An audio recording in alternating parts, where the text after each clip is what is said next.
What's up, ladies and gentlemen? It's Brendan and I'm BManX45, and today we're coming at you with another video. We have our market analysis for the Digimon TCG like we try to do every Friday, maybe sometimes Saturdays, depending on how things go.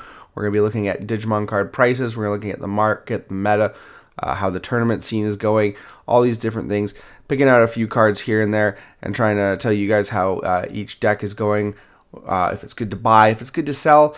Maybe you should hold off on it. Maybe it'll get better, maybe it'll get worse.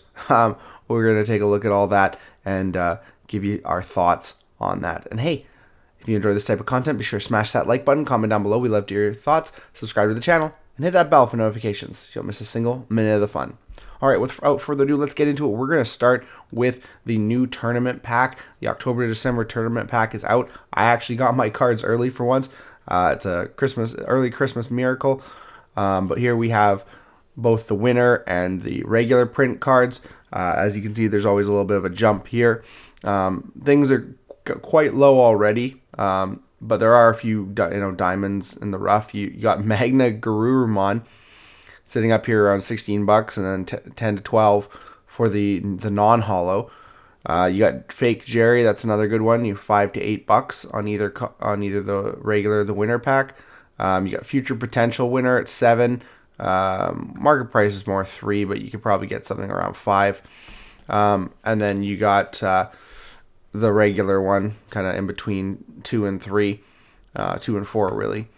These other ones here, they're not too much here. Like I said, the winner ones you get a little bit more for. But as these start to sell more and more, as more copies hit the market, as more stores get them, these will crash massively. And if they're already down that low after probably about a week, they're going to be pretty cheap in general. So they're gonna be pretty cheap. So yeah, that is. I wouldn't say that I wouldn't pick up stuff, but you could wait. Again, it's not that expensive. It's really inexpensive. But if you wanted to just get them for peanuts, I would wait. This is the same pack that's going to be going on for 3 months. So, you got 2 months to go, and there's going to be so much more just coming out. I would just wait on this one. We have our Event Pack 7 cards. Wanted to check and see because I actually got some Event Pack 7 cards. We actually got 5 really great cards. We got Death X, which is by far the most expensive card. I'm glad. And we got 3 alts. We got the 2 Sistermons as well, which are some of the other best cards here. There's the 32 Sistermon Blanc, 18 for CL, but market price is 30, so somewhere in there. So it made almost $100 on those cards alone.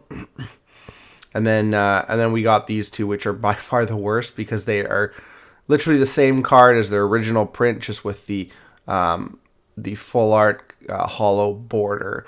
So these are the 2 worst you can get. They're both under 10. There's the other full art ones. They're a lot more expensive. This for some ungodly reason, really, honestly. But Atomic Inferno's never had a reprint. Heaven's Judgment and Soul Lugermon have never had a reprint. So both of those, that's why those are staying up there. But you can see that they're starting to come down. And then the Chaosdramon alternate arts are on 20 to 30. These will continue to go down. We've only had a couple events in North America, so there's not a lot of these cards on the market. We have 3 events, 3 online events, and I think 1 in person this month. I think you're gonna see these crash hard by middle of November. So I would just wait on these if you're hoping to pick stuff up. Obviously these ones are cheap enough already, but definitely on some of these higher value ones. We have our finalist pack here. I got my finalist pack. I've already managed to sell a bunch of stuff, almost $135, and I still have 3 cards left to go. Right now, you can see that there already been some drops here. I sold this one for 35. It's kind of dropped a little bit. Venusmon, it's up around 30 to 40. This one here, again, 7 Demon Lords is topping, so you can see it's pretty, 35 to 40. Then you get down here to the other ones here. Zuba's crashed Rare has crashed a little bit. Rare was closer to 40, but Zuba's crashed hard. So that's nice to see for those people who really want to try those promo cards, but they've always been too expensive. And Ukomon, yeah, it's all right at $19. Probably get like 25 for it because there's not a lot of sales data. I just want to check something when we're talking about that. So I wanted to see what the regular Raremon and Zubamon are worth. So the regular Raremon promo is, well, the participant's quite cheap there. You got $10 to $20, but definitely brought this down, sitting around $23. So it's definitely brought the original promo down. Zuba has been another one that's been very. So that one's still about the same. So that hasn't dropped, which is kind of funny when you look at it, because the participant's only 10, so very, very cheap. But yeah, it's about the same for the finalist. That's interesting. Very interesting. Okay, moving on. Wormmon. Just wanted to look at this. The pre-release BT12 Wormmon has a better, between market and listings, has a better price than the convention promo, the Gen Con one. I actually got my Gen Con Wormmons. They look really great. They don't have the same foiling as the VMon from last year. The Gen Con VMon has a special kind of almost textured foiling that they did not use on this Wormmon, so that I could see that being one of the reasons that this card has dropped in price so massively, because it was honestly a nicer foil for the VMon. So, just so you know, Hexablau has been great, doing really great in this format. It kind of crashed around there, but then people started, I should tech this in all my blue decks. Mirage, Imperial, just so many decks that can use this card. So you can see it's come up right there, back up over $30. Lots of listings, but I mean, half a dozen or so, and then you're looking at 36. So yeah, if this card continues to do good in the format, we could potentially see a buyout. So Hexablau making a difference there for the blue decks. We always talk about Lucemon, but it's relevant because of Seven Demon Lords and because of BT18 Release Booster 2.0 coming out. It's continuing to just hold at that $70 mark, the alt. You can see it right there. It's just little drops, but just continuing to hold. It's going to be an expensive card. You need it for both decks. So, I mean, if you have it, it's great time to sell. Actually, you might want to hold off because it might go up once we get closer. But even like the Super, again, it's $35, which makes buying EX6 kind of worthwhile. Especially if you get an alt, you get this, you get that. All those things are just staples for the next set. Just super good. We have Venusmon. We're talking about Venusmon, the alt. This card used to be up at $60. It's finally seen its... we're still gathering price data. It's finally seen a crash. You got one copy at 18. Then you got a couple. If you look at last sales, still selling for about $30, but it's still a lot lower than it used to be. It was up at $50 to $60. Finally, because we have that new participation alt, that finalist alt, I think that's why you're starting to see this come down, and we're going to have the heroine set alt. So this card's finally coming down to be within kind of like that buying range where you might feel comfortable buying it. So if you didn't sell these already, I think you missed your chance. If you want to still get a little bit, I would do it now because I think it's going to drop even more. Lilithmon's still doing really great. Lilithmon's just such a beast of a card. Still holding there up at the $60 mark, just like Lucemon. The Lilithmon X-Antibody is probably one of the best cards, like within the top 3 of EX7. It's the only thing you'd probably buy EX7 for, being is that it's in that $35 to $40 range. Whereas I think pretty much everything else, not including little pull rate cards, is lower. I mean, Shoto might still be up there. I didn't check Shoto, but it's definitely like we're going to talk about some of the EX7 stuff, and it's dropped quite a bit. And then, yeah, just $14, $15 again, a good super to pull from EX6, making EX6 another thing to buy. The super for X-Antibody hasn't held value as well. This deck really hasn't topped a lot, so unfortunately that's where we are with that. It'd be interesting to see if it has the top stop Shoto.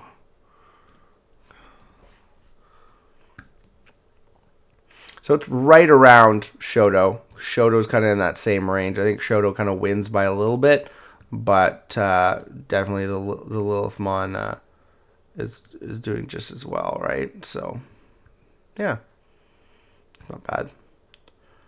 Okay, on to the next, Leviamon. Leviamon's still doing great in this format, just like 7 Demon Lords. It's such a strong card, and it's kind of, it's quite affordable now. You got, supers aren't worth much. The Leviamon from EX5 is still kind of beefy at almost $10, but X-Antibody and the other one are fairly cheap. This is a rare, so actually, honestly, that being like a $5 rare is a little bit gross, honestly. So that's actually kind of bad. Oh no, sorry, that's the alt. My bad. I wasn't paying attention. But the alt, yeah, the alt's $5. That's not bad at all. That's the rare right there. But yeah, still both of those, that being $3, that's pretty good. And then you got this stuff over here, the alts of the main kind of cards you need, under $20. That's pretty good. It's pretty good. Omnimon alt.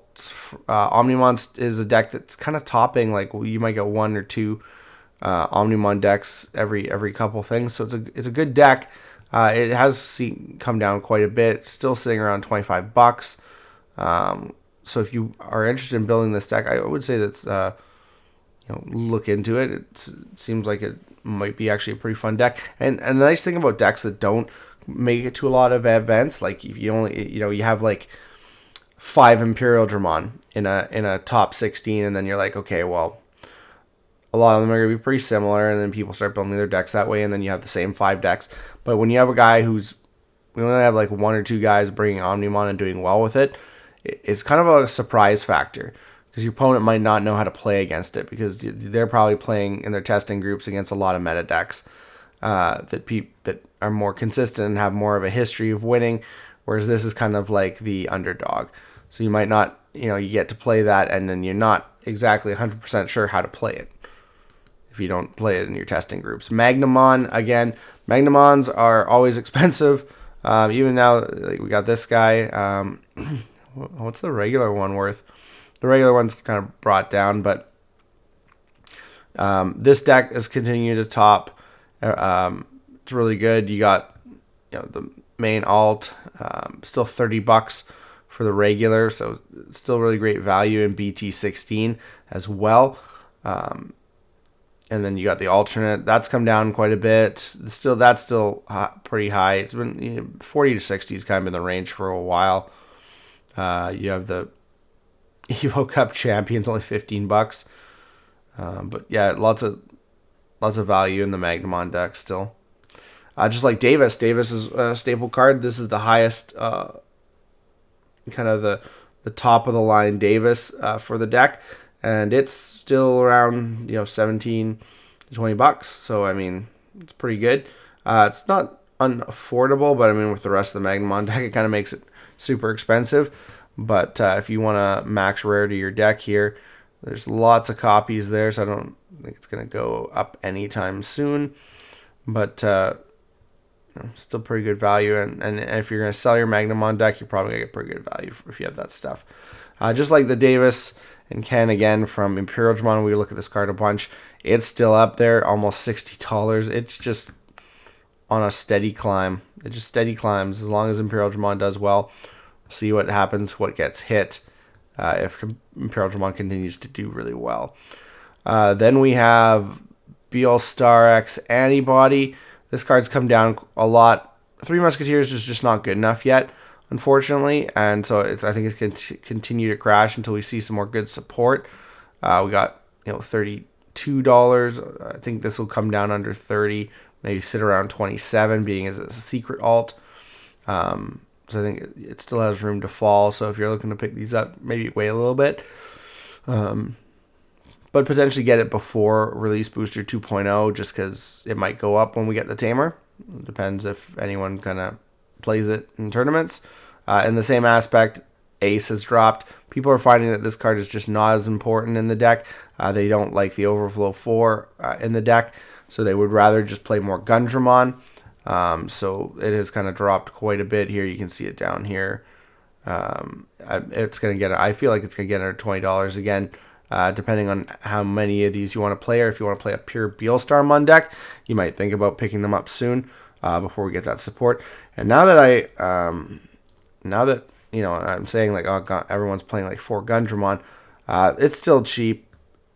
Yeah, it's not seeing any uptick, so makes it a cheap alt art deck to build. Bokomon, this is another card. This is their highest rarity Bokomon. It's $5, not very expensive. If you're looking at hybrids next format, you might want to look at picking this up now. This could be a very important card for hybrid. We might not need it being as it's so old, but it's still like it's getting played now in a lot of ancient Garurumon decks. It's just a really good staple. It digs 5, adds you 2 pieces, and if it stays on board, if your opponent doesn't kill it, you basically get to Digivolve on your tamer for free once per turn. So really, really good. In the same aspect, we looked at Venusmon. We're looking at Ukomon. It's not come down at all. It's actually climbed a little bit. So the Ukomon, even though we got the new finalist and participation Ukomon from the tournament, the alt is still pretty good. It's got a few listings here, and then it's over $50. So if this continues to be a staple, this is always going to be a staple in a lot of decks. So I think it's going to hold that value unless it gets hit, just like the other one. So we'll see what happens. We'll see. Another card that is actually doing a little bit better here, you can see a little bit of an uptick here, is this card. It's good in ancient Garurumon. It's good in a lot of decks that have like that dual split yellow card, just having like that high level ace. And if you play a lot of tamers, it's actually really good because you get that security +2. And you get to nuke something when he gets played. So, I mean, he's been actually doing pretty good. He's pretty cheap, too. Actually, only one listing here at 25, and that's over $30. So, this, if this continues to be like a staple in those decks, I think it'll jump up past 30. Don't think it'll go up too much more than that. Lastly, we have Vortex Resonance. Vortex Resonance is not doing much right now. I just don't think we have a good enough Vortex decks or Liberator decks for it to be a good card. So actually, that's something that was really nice because I thought this card was going to be super expensive when we got all that cool stuff. I'm just wondering if Violet is going to be a Liberator card, the Tamer for 3 Musketeers. It'll be interesting to see. I didn't really pay attention when I was looking at the cards because we haven't really done the overview yet. I'll have to take a look at that, and because that could increase this card's value too if 3 Musketeers get better. So I right now this card is seeing a lot of drop. It's the kind of the bad secret if you're gonna pull EX7 boxes. So you can see right here the alt is $20 and then 15 for the other one. So definitely pick these up now because I think they'll go up in the future. Like you could wait. I don't know if they're gonna go up by Release Booster 2.0, but I think that these are kind of like where they're sitting. They've dropped a lot. If anything, I think this might drop another $5, and this might drop another 2 or 3. But right now, they're not that bad, so you could pick them up. And that's it, guys. That's the market analysis. Tell me what you guys think. If you think I'm on point with some of my assertions, or if you think that I am kind of missing the point. If you think that things are going to be different into the next format. We'll see what happens. I got an Ultimate Cup tomorrow, so we're going to have another battle report, see how I do. Hopefully once that Ultimate Cup Prizing gets up on TCG, we'll take a look at that, see how that's going to be with the new Ultimate Cup Prizing, because this is our first Ultimate Cup, so our first time getting those Koromons and that Shine Greymon support. But let me know your guys' thoughts down below, and let me know if there's anything else you'd want me to check out. If you want me to look at certain cards, just send me a message and we can add them to the future market analyses. And looks like that's all the time we have for this video. Thank you very much for tuning in, and I hope to see you in the next video. As always, have a wonderful day. And that's all for now, folks.